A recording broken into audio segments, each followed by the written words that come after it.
आज का हमारा विषय है आचरण की सभ्यता निबंध। ठीक है, तो यहाँ पे आप देख सकते हैं आचरण की सभ्यता निबंध, ये हमारा आज का विषय है। तो ये निबंध जो है किसका है? सरदार पूर्ण सिंह द्वारा लिखा हुआ ये निबंध है। लेखक की बात करें तो जन्म हुआ 17 फरवरी सन 1881 को एबटाबाद पंजाब के सलहड़ नामक गांव में। ये स्थान पाकिस्तान में है वर्तमान में, और इनके पिता करतार सिंह भागत सरकारी कर्मचारी थे। ठीक है, और इनकी बात अगर करें सरदार पूर्ण सिंह जी की, तो 31 मार्च सन 1931 को मात्र 50 वर्ष की आयु में इनका निधन हुआ।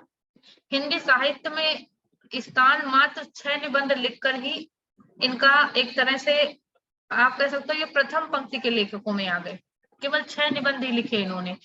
ये निबंध हम लोगों ने 12वीं में पढ़ा था, यूपी बोर्ड के 12वीं के सिलेबस में ये निबंध है।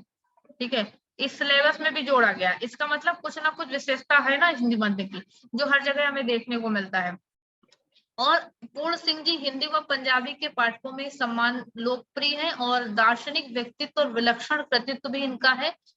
ठीक है, तो सरदार पूर्ण सिंह जी की कृतियों की बात करें तो 6 निबंध जो इनके हैं, एक है कन्यादान, आचरण की सभ्यता, सच्ची वीरता, मजदूरी और प्रेम, पवित्रता, और अमेरिका का मस्त योगी वॉल्ट हिटमैन।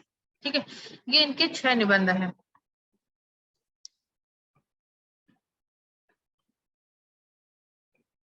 तो इनके निबंध की बात करें,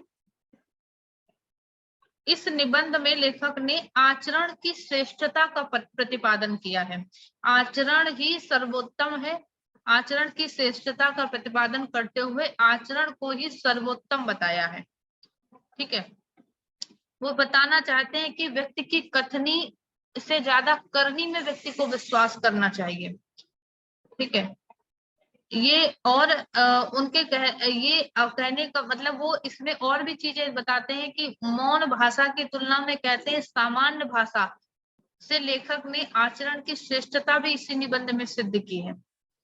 ठीक है, मानवीय प्रेम की महत्ता का प्रतिपादन किया है, और संसार की लिखित भाषाओं और आचरण की मौन भाषाओं का तुलनात्मक विवेचन भी इस निबंध में मिलता है।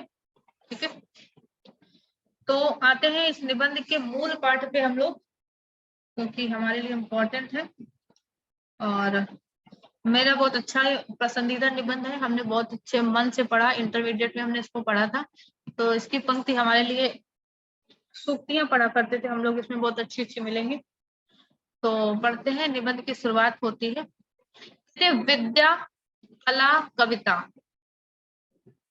साहित्य, धन और राजस्व से भी आचरण की सभ्यता अधिक ज्योतिषमय है। हर एक लाइन आपको इस निबंध की कथन बनती हुई नजर आएगी। कहीं से भी कोई लाइन उठा के कथन बन सकता है, इतनी सुंदर भाषा में, शैली में लिखा गया है। कोई भी किसी किसी निबंध में आप देखोगे कुछ ही पंक्तियां ऐसी मिलती है जो लगता है कथन बन सकती है, लेकिन इसमें आपको हर लाइन को लगेगा कि हाँ ये कथन बन सकता है। ठीक है, तो विद्या, कला, कविता, साहित्य, धन और राजस्व से भी कहते हैं बढ़ करके आचरण की सभ्यता अधिक ज्योतिषमयी है, जो कि न विद्या कहते, न कला, न कविता, न साहित्य, न धन, न राजस्व, जो इतना ज्योतिषमयी नहीं है जितना आचरण की सभ्यता ज्योतिषमयी है। कहते आचरण की सभ्यता को प्राप्त करके एक कंगाल आदमी राजाओं के दिलों पर भी अपना प्रभुत्व जमा सकता है। इस सभ्यता के दर्शन से कला, साहित्य और संगीत को अद्भुत सिद्धि प्राप्त होती है। राग अधिक मृदु हो जाता है। विद्या का तीसरा शिव नेत्र खुल जाता है। चित्रकला का मौन राग अलपने लग जाता है। वक्ता चुप हो जाता है। लेखक की लेखनी थम जाती है। मूर्ति बनाने वाले के सामने नए कपोल, नए नयन, नई छवि का दृश्य उपस्थित हो जाता है। ठीक है, तो लेखक कहते हैं कि आचरण की सभ्यता प्राप्त करके एक कंगाल आदमी भी, अब लोग आप देखते हैं ना कि कोई भी कैसा भी व्यक्ति हो, निम्न स्तर का हो, गरीब हो, पढ़ा लिखा ना भी हो, कभी कभी उसके आचरण ऐसे हो जाते हैं। कोई ऐसा व्यक्ति हमारे समाज में आ जाता है, किसी विद्या समाज में मान लीजिए ऐसा व्यक्ति आ जाए जिसने अपने आचरण से लोगों को प्रभावित कर दिया हो, है ना। और एक वही एक उच्च पद पे आसीन व्यक्ति अपने आचरण से गिरी हुई हरकत कर दे जाए, है ना, तो वही वही बात आई ना कि कंगाल भी राजाओं के दिलों पर राज कर सकता है अगर आचरण अच्छा है, और अगर आचरण अच्छा नहीं है तो राजा भी नीचे स्तर पर बिल्कुल गिरा हुआ राजा भी माना जा सकता है।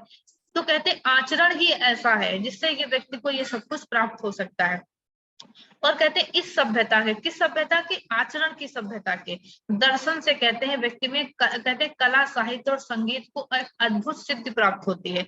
अगर आप कला साहित्य और संगीत के मर्मज्ञ हैं, आपका आचरण भी उच्च है, तो आपको आप एक तरह से सिद्धि प्राप्ति आपको हो गई। लेकिन अगर आप इसके मर्मज्ञ हैं और आचरण से हीन है तो व्यर्थ है आपके लिए, है ना। और ये एक इंपॉर्टेंट कथन जो इसका मिलता है, आचरण की सभ्यता में भाषा सदा मौन रहती है। ये एक इम्पोर्टेंट कथन इसका है कि आचरण की सभ्यता में जो भाषा है कहते हैं सदा मौन रहती है। इस भाषा का निकट शुद्ध श्वेत पत्रों वाला होता है, इसमें नाम मात्र के लिए भी शब्द नहीं, ये सभ्याचरण नाद करता हुआ भी, है ना, कहते मौन है, व्याख्यान देता हुआ भी व्याख्यान के पीछे छिपा हुआ है, राग गाता हुआ भी राग के सुर के भीतर पड़ा हुआ है, मृदु वचनों की मिठास में आचरण की सभ्यता मौन रूप से खुली हुई है, नम्रता दया प्रेम और उदारता सब सभ्याचरण की भाषा के मौन व्याख्यान है।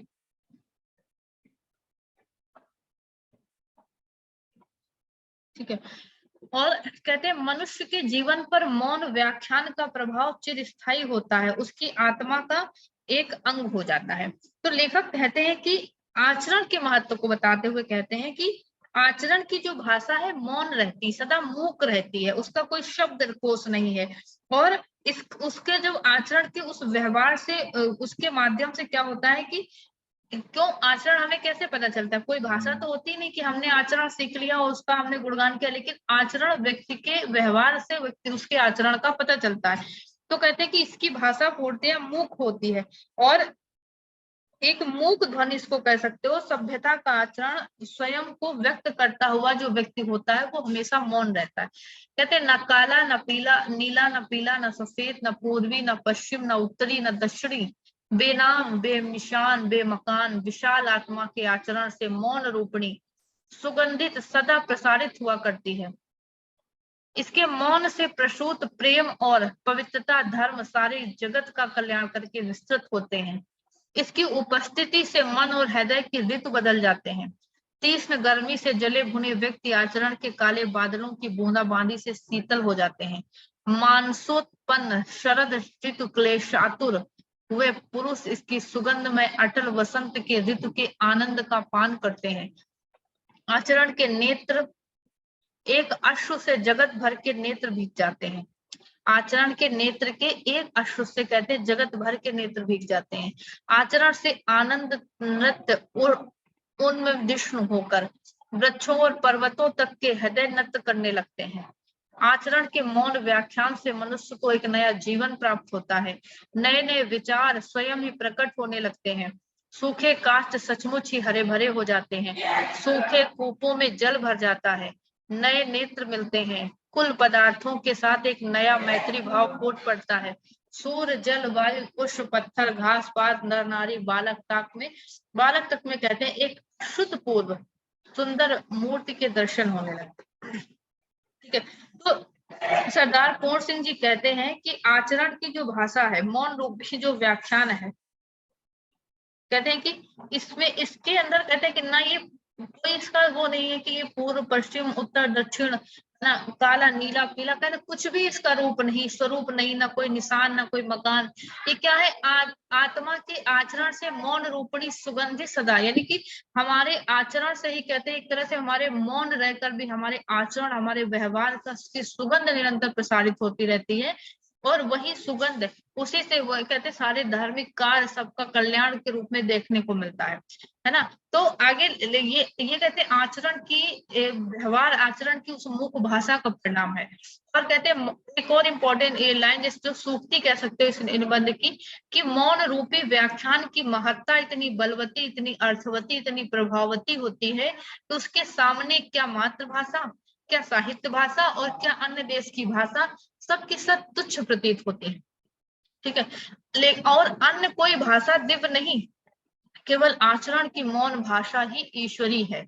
ये भी एक इम्पोर्टेंट लाइन है कि अन्य कोई भाषा दिव्य नहीं, केवल आचरण की मौन भाषा ही ईश्वरी है। कहते विचार करके देखो, मौन व्याख्यान किस तरह आपके हृदय की नाड़ी नाड़ी में सुंदरता को पिरो देता है।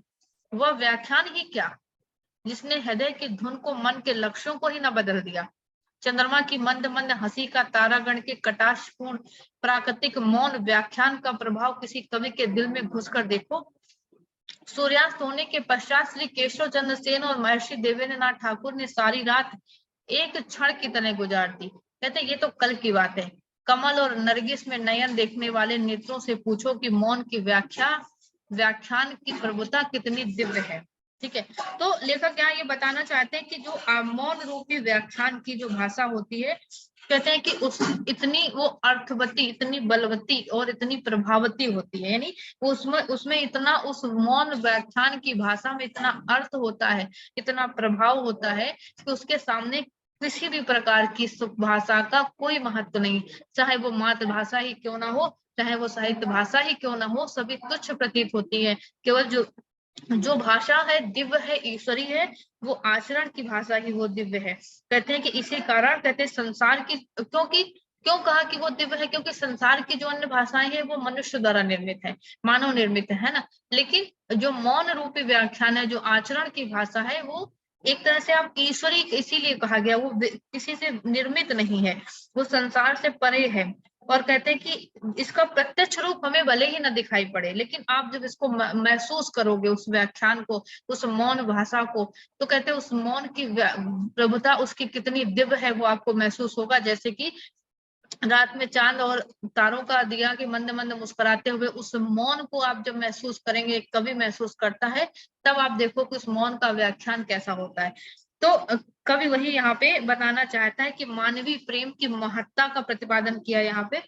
और कहते हैं हृदय से किए गए व्यवहार निश्चय ही कहते हैं दिव्य और ईश्वरी होते हैं, बनावटी नहीं होते हैं। इसलिए वो कहते हैं कि हमारा व्यवहार दिल से होना चाहिए, आचरण हमारा दिल से होना चाहिए। ठीक है, वो लेखक यहाँ पे संदेश देना चाहते हैं। आगे कहते हैं प्रेम की भाषा शब्द रहित है। प्रेम की भाषा शब्द रहित है, नेत्रों की, कपोलों की, मस्तक की भाषा भी शब्द रहित है, जीवन का तत्व भी शब्द से परे है।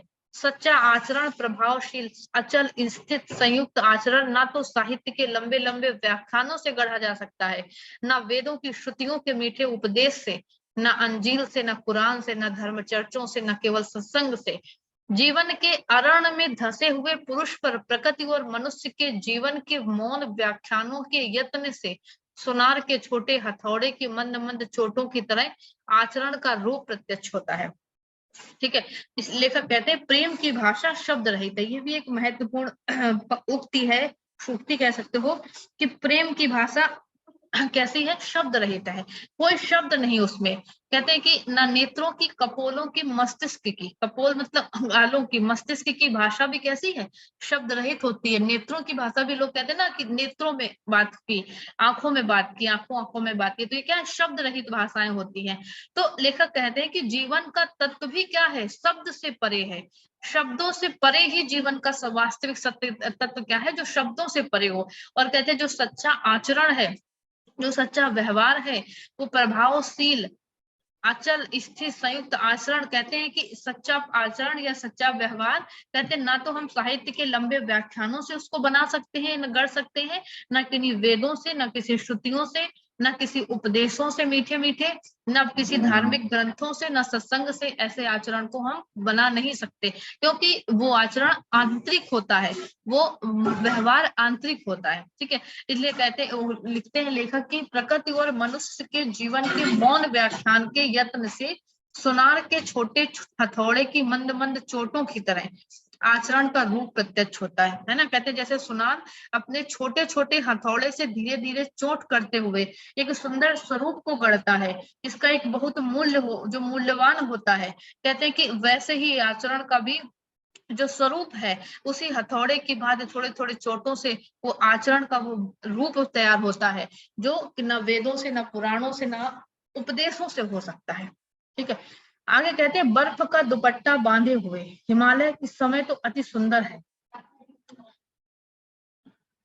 और अति ऊंचा, अति गौरवान्वित मालूम होता है हिमालय। कहते परंतु प्रकृति ने अगणित शताब्दियों के परिश्रम से रेत का एक एक परमाणु समुद्र के जल में डुबो डुबो कर उनको अपने विचित्र हथौड़े से सुडोल करके इस हिमालय के दर्शन कराए। आचरण भी हिमालय की तरह, ये इंपॉर्टेंट लाइन है, आचरण भी हिमालय की तरह ऊंचे कलश वाला मंदिर है। ये वह आम का पेड़ नहीं जिसको मदारी एक क्षण में तुम्हारी आंखों में मिट्टी डालकर अपनी हथेली पर जमा दे, है ना। लेखक कितनी सुंदर बात कहते हैं, इसके बनने में अनंत काल लगा है, पृथ्वी बन गई, सूर्य बन गया, तारागण आकाश में दौड़ने लगे, परंतु अभी तक आचरण के सुंदर स्वरूप के पूर्ण रूप से दर्शन नहीं हुए। कहीं कहीं उसके अत्यल्प छटा अवश्य दिखाई देती है ना। लेखक उदाहरण हिमालय का यहाँ पे देते हैं कि बर्फ का दुपट्टा बांधे हुए हिमालय जो आज हमें इतना सुंदर दिखाई पड़ता है, जो हमें इतना भव्य दिखाई पड़ता है, जिसको देखकर हमें गौरवपूर्ण अनुभूति करते हैं, लेकिन कहते हैं कि ये हिमालय बना कैसे, आज ये गौरवान्वित हमें करता है तो ये कैसे बना। प्रकृति ने कहते हैं अगणित शताब्दियों के परिश्रम से इसको बनाया है। रेत का एक एक परमाणु समुद्र के जल में डुबो डुबो कर, कहते हैं विचित्र हथौड़े से उसको सुडौल करके उसको सुंदर रूप दे करके हमें इस हिमालय के दर्शन कराए हैं, है ना। यानी शताब्दियों की साधना के बाद प्रकृति ने इस हिमालय का निर्माण किया है। तो कहते हैं कि और कहते हैं कि आचरण भी हिमालय की तरह ऊंचे कलश वाला मंदिर है। लेखक कहते हैं कि जिस प्रकार हिमालय और ऊंचे मंदिर का निर्माण एक दिन में नहीं होता है। आप ऊंचे कलश वाला मंदिर क्यों कहा कि मंदिर बन गया और मंदिर के ऊपर ऊंचे पर ऊंचाई पर रखा हुआ वो कलश दूर से चमकता है। ऐसे ही कहते हैं वो हिमालय भी क्या है, आज जैसे उसको बनने में समय लगता है वैसे हिमालय को भी बनने में समय लगा। आज उसको देखकर हमें गर्व होता है, कहते हैं उसमें भी एक समय लगा है, अनंत काल लगा है, पृथ्वी सूर्य तारागण सभी आकाश में दौड़ने लगे। लेकिन लेखक कहता है आज भी हमें वैसे ही, कहते हैं इस आचरण रूपी सुंदर स्वरूप के दर्शन तभी होंगे, इतनी आसानी से कहते हैं नहीं हो सकते। आचरण रूपी सभ्यता तभी बनेगी, उसके लिए समय लगेगा, अनंत काल यानी कि युगों की मेहनत से ही बनता है आचरण। और कहते हैं आज भी इतना सब कुछ हो गया लेकिन आचरण के उस पूर्ण रूप के दर्शन आज भी नहीं होते हैं। ठीक है, और कहीं कहते हैं, लेकिन हाँ कहीं कहीं लेखक कहते हैं उसकी थोड़ी सी छटा हमें जरूर दिखाई पड़ती है, लेकिन उसका पूर्ण रूप आज भी देखने को नहीं मिलता है। तो कहते हैं कि श्रेष्ठ आचरण कहते हैं श्रेष्ठ जो आचरण होता है, कोई मदारी जैसे जादू दिखा करके दो क्षण के लिए, कोई आम का उदाहरण दिया लेखक ने कि आपकी अपनी गद्दी पर आम को दिखा देता है, 2 मिनट में कोई दूसरी चीज बना के आपको दिखा देता है। श्रेष्ठ आचरण क्षण भर में नहीं बनता है, उसके लिए शताब्दियों लगता है, युगों लगते हैं श्रेष्ठ आचरण बनने में, जैसे हिमालय को बनने में लगे। ठीक है, तो वही लेखक कहते हैं इसके लिए हमें एक क्षण में नहीं बनते, इसके लिए शताब्दियों का समय लगता है। आगे कहते हैं लेखक पुस्तकों में लिखे हुए नुस्खों में से तो और अधिक बदहजमी हो जाती है। आचरण करने के, श्रेष्ठ आचरण के नुस्खे भी लिखे होते हैं ना पुस्तकों में, कहते हैं उससे तो बदहजमी हो जाती है। सारे वेद और शास्त्र भी यदि घोल कर पी लिया जाए तो आदर्श आचरण की प्राप्ति नहीं होती है। आचरण की प्राप्ति की इच्छा रखने वाले को तर्क वितर्क से कुछ भी सहायता नहीं मिलती है। शब्द और वाणी तो साधारण जीवन के चोचले हैं, ये भी इंपॉर्टेंट लाइन है, शब्द और वाणी तो साधारण जीवन के चोचले हैं, ये आचरण के गुप्त गुहा में नहीं प्रवेश कर सकते हैं, वहां इनका कुछ भी प्रभाव नहीं पड़ता। वेद इस देश के रहने वालों के विश्वास अनुसार ब्रह्मवाणी है, परंतु इतना काल व्यतीत हो जाने पर भी आज तक वे समस्त जगत की भिन्न भिन्न जातियों को संस्कृत भाषा ना बुला सके, ना समझा सके, और कहते हैं ना सिखा सके। ये बात हो कैसे, ईश्वर तो सदा मौन है और ईश्वरी मौन शब्द और भाषा का विषय नहीं है। कहते हैं ये केवल आचरण के कान में गुरु मंत्र फूंक सकता है, जो केवल ऋषि के दिल में वेद का ज्ञानोदय कर सकता है। तो लेखक कहते हैं कि पुस्तकों में जो ज्ञान की बातें दी जाती हैं, आचरण की बातें की जाती हैं, उनसे कहते हैं आचरण नहीं बनता है, उनसे आप तर्क वितर्क करने से कुछ सहायता नहीं मिलती आचरण। ये तो क्या है, तर्क वितर्क, पुस्तकीय ज्ञान, शास्त्रों का अध्ययन, वेदों का अध्ययन, कहते हैं ये तो शब्द और वाणी के चोचले हैं, यानी ये केवल ये शाब्दिक चीजें हैं। लेकिन जो आचरण है, ये आचरण की गुप्त गुहा, यानी कि आचरण की जो गुप्त गुफा है, गुहा है, कहते हैं उसमें ये प्रवेश नहीं कर सकते। क्यों नहीं पढ़ सकते? क्योंकि ये शाब्दिक चीजें हैं, ये वो, और जो आचरण है वो ईश्वरी मौन है ना, वो इन सब से परे है, वो उसको ऐसे नहीं समझा जा सकता है। ठीक है, तो कहते हैं कि आगे लेखक कहते हैं कि किसी का आचरण वायु के झोंके से हिल जाए तो हिल जाए, परंतु साहित्य और शब्द की गोलंदाजी और आंधी से उसके सिर के एक बाल का बांका तक ना हो, एक साधारण बात है। पुष्प की कोमल पंखुड़ी के स्पर्श से किसी को रोमांच हो जाए, जल की शीतलता से क्रोध विषय वासना शांत हो जाए, बर्फ के दर्शन से पवित्रता आ जाए, सूर्य की ज्योति से नेत्र खुल जाए, परंतु अंग्रेजी भाषा का व्याख्यान, चाहे वो कार्लायल ही का लिखा हुआ क्यों ना हो, बनारस में पंडितों के लिए रामलीला ही है ना। लेखक मतलब कि उदाहरण देते हैं कि इसी तरह न्याय और व्याकरण की बारीकियों के विषय में पंडितों के द्वारा दी गई चर्चाएं शास्त्रार्थ संस्कृत ज्ञानहीन पुरुषों के लिए स्टीम इंजन के फफ शब्द से अधिक अर्थ नहीं रखते हैं। यदि आप कहें तो व्याख्यानों के द्वारा, उपदेशों के द्वारा, धर्म चर्चा द्वारा कितने ही पुरुषों और नारियों के हृदय पर जीवन व्यापी प्रभाव पड़ा है। और कहते हैं कि ये तो उत्तर यह है कि प्रभाव शब्द का नहीं पड़ता, प्रभाव तो सदा, हम कहते हैं कि सदा किसका पड़ता है, लेखक का इंपॉर्टेंट कथन आता है कि प्रभाव शब्द का नहीं पड़ता है, प्रभाव तो सदाचरण का पड़ता है। साधारण उपदेश तो हर गिरजे, हर मंदिर, हर मस्जिद में होते हैं, परंतु उनका प्रभाव तभी हम पर पड़ता है जब गिरजे का पादरी स्वयं ईसा होता है, मंदिर का पुजारी स्वयं ब्रह्मर्षि होता है, और मस्जिद का मुल्ला स्वयं पैगंबर या रसूल होता है। ठीक है, तो लेखक यही कहते हैं कि किसी का आचरण, यानी लेखक ये बताने का प्रयास इसमें करते हैं कि किसी महापुरुष के सदाचरण से किसी आकस्मिक व्यक्तिगत अनुभूति के प्रभाव स्वरूप व्यक्ति के आचरण में परिवर्तन होता है। ठीक है, लेखक ने बताने का प्रयास किया कि मतलब मनुष्य का आचरण किसी भी झोंके से टकराकर, हवा के झोंके से टकराकर बदल सकता है मनुष्य का आचरण, किंतु जो साहित्य और उपदेशात्मक शब्दों का जो प्रयोग हो रहा है मनुष्य पर, वो प्रभाव नहीं डाल सकते हैं। जो हमारे वेदों में लिखा, शास्त्रों में लिखा, पुराणों में लिखा, ग्रंथों में लिखा, कहते हैं ये हमारे आचरण को नहीं बदल सकते हैं। हाँ, कहते हैं लेकिन किसी आकस्मिक अनुभूति से आचरण हमारा अवश्य प्रभावित हो सकता है। ठीक है, और कहते हैं कि जैसे फूल की पंखुड़ियों के स्पर्श से आनंदपूर्ण हमें एक रोमांच उत्पन्न हो जाता है ना, हमारे अंदर की बर्फ को छूने से हमारे अंदर का क्रोध वासना शांत हो जाती है। वैसे ही कहते हैं आचरण के लिए कोई उपदेश या नीति वाक्य जब हमसे कहता है तो थोड़ी समय के लिए हमें लगेगा, मतलब पर आपको, लेकिन कहते हैं आचरण के लिए कोई उपदेश या कोई नीति वाक्य हमारे लिए वैसा ही हमें निरर्थक भी लगता है। कैसा लगता है? जैसे उन्होंने कार्लाइल का उदाहरण दिया कि चाहे वो कितना भी अच्छी इंग्लिश में, अंग्रेजी में व्याख्यान क्यों ना लिखा हो, बनारस के पंडितों के लिए वो रामलीला ही रहेगा। ठीक है, तो कहते किसी के उपदेश से ये चीजें नहीं होती हैं। तो वही बताने का प्रयास किया कि ये ज्ञानहीन लोगों के लिए भाव के इंजन से निकलने वाली फप फप की आवाज से ज्यादा कहते कुछ नहीं होता। हमें तभी आचरण हमारा सही होगा किसी मंदिर में जाने से, मस्जिद में जाने से, तो जब वहां का पादरी, वहां का पुजारी, वहां का पैगंबर खुद उस ईश्वर के उसके अंदर ऐसे आचरण होंगे, उसके अंदर कैसा व्यवहार होगा, तब हमारे अंदर भी बर्ताव, हमारे अंदर भी आचरण हमारे बदल सकते हैं। ठीक है, आगे लेखक कहते हैं यदि एक ब्राह्मण किसी डूबती कन्या की रक्षा के लिए, चाहे वह कन्या किसी जाति की हो, जो जिस किसी मनुष्य की हो, यदि जिस किसी देश की हो, अपने आप को गंगा में फेंक दे, चाहे उसके प्राण ये यह काम करने में रहे या जाएं, तो इस कार्य में प्रेरक आचरण की मौनमयी भाषा किस देश में, किस जाति में, किस काल में कौन नहीं समझ सकता है। ठीक है, कहते हैं कि अगर किसी के रक्षा के लिए कोई अपनी जान की बाजी लगाकर उसको बचाने का प्रयास करे, और उसकी जान रह भी सकती है, नहीं भी रह सकती है, उसके इस व्यवहार से सबका मन पिघलेगा, सबको लगेगा, सब उसकी मौनमयी भाषा को समझेंगे, उसके भाव को समझेंगे कि उसने ऐसा क्यों किया। कहते किस जाति में, किस काल में कौन नहीं समझ सकता इस आचरण को, प्रेम का आचरण, दया का आचरण, क्या पशु क्या मनुष्य, जगत के सभी चराचर आप ही आप समझ लेते हैं। चाहे वो प्रेम का आचरण हो, दया का आचरण हो, क्या कह रहे सभी लोग आप समझ सकते हैं कि ये आचरण किस लिए किया गया है काम। जगत भर के बच्चों की भाषा इस भाष्यहीन भाषा का चिन्ह है। बालकों के शुद्ध मौन का नाद और हास्य ही सब देशों में एक सा ही पाया जाता है। नहीं, लेखक कहते हैं बच्चों की भाषा की बात की, क्योंकि बच्चों का मन क्या होता है, छल कपट और इन भावनाओं से रहित होता है।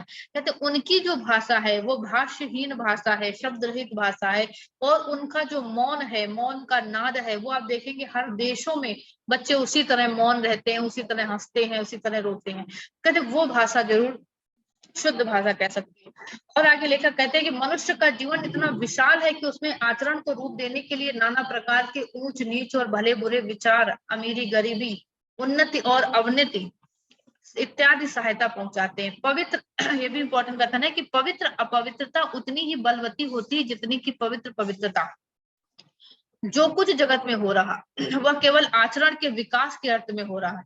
अंतरात्मा वही काम करती है जो बाह्य पदार्थों के संयोग से प्रतिबिंबित होता है। जिनको कहते हैं हम पवित्रात्मा कहते हैं, क्या पता किन किन कूपों से निकलकर वे अब उदय को प्राप्त हुए हैं।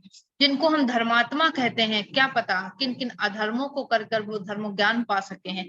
कहते जिनको हम सभ्य कहते हैं, जो अपने जीवन में पवित्रता को ही सब कुछ समझते हैं, क्या पता वे कुछ काल पूर्व बुरी और अधर्म अपवित्रता में लिप्त रहे हों।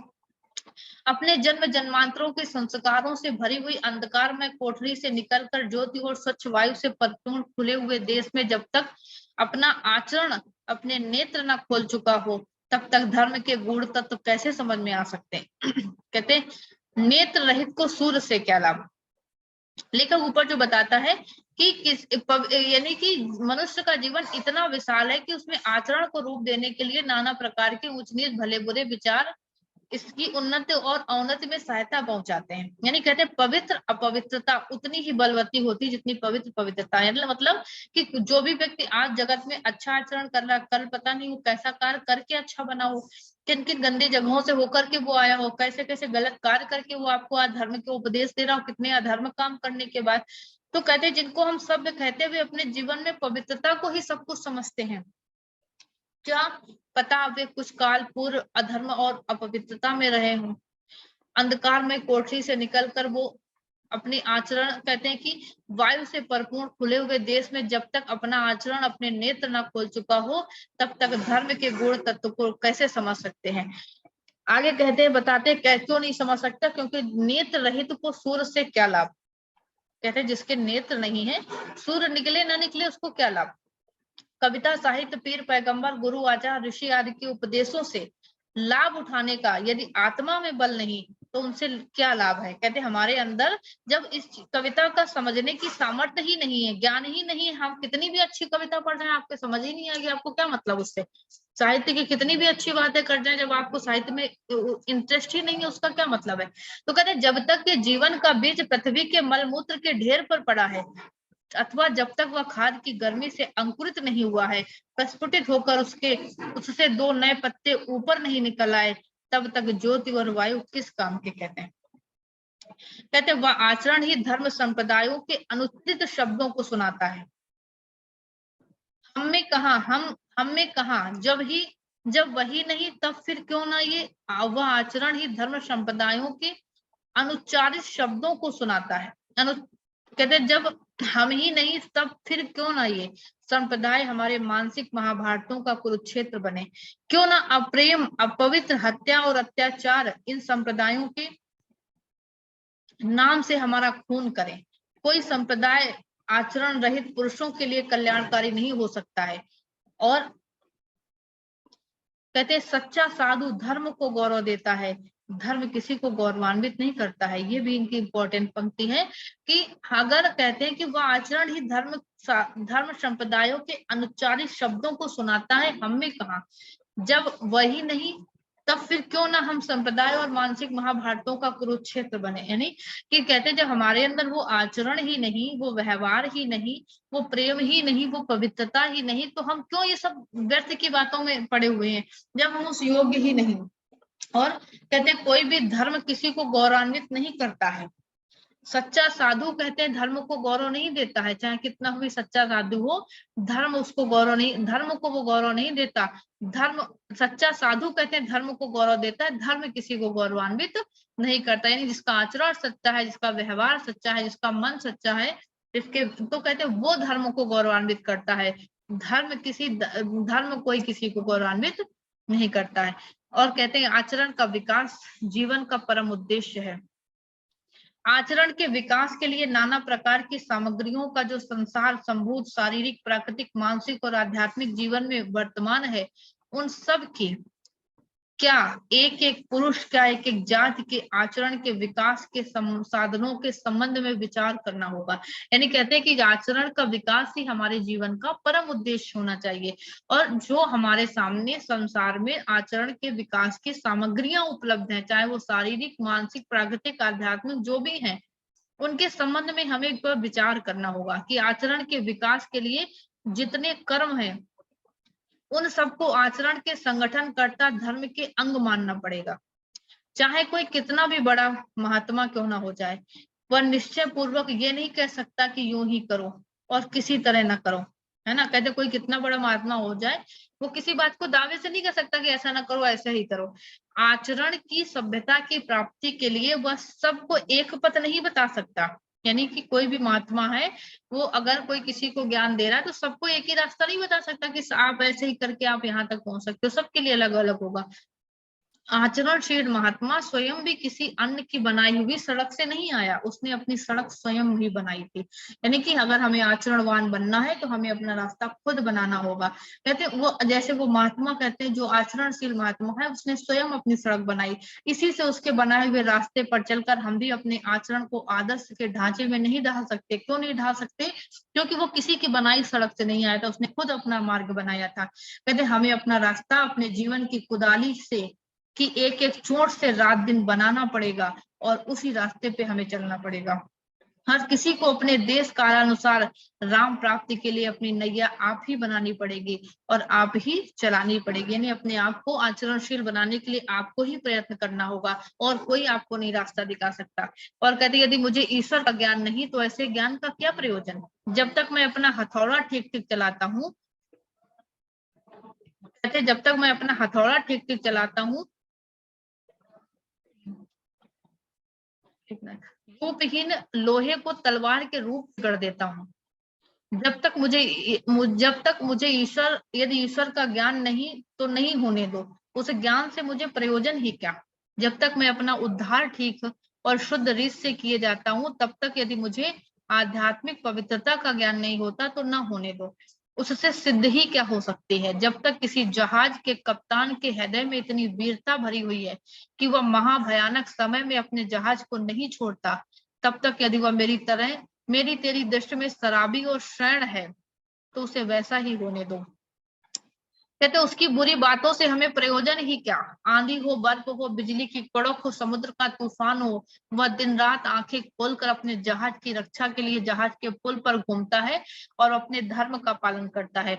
ये उसका आचरण है। वह अपने जहाज के साथ समुद्र में डूब जाता है परंतु अपने जीवन बचाने के लिए कोई उपाय नहीं करता।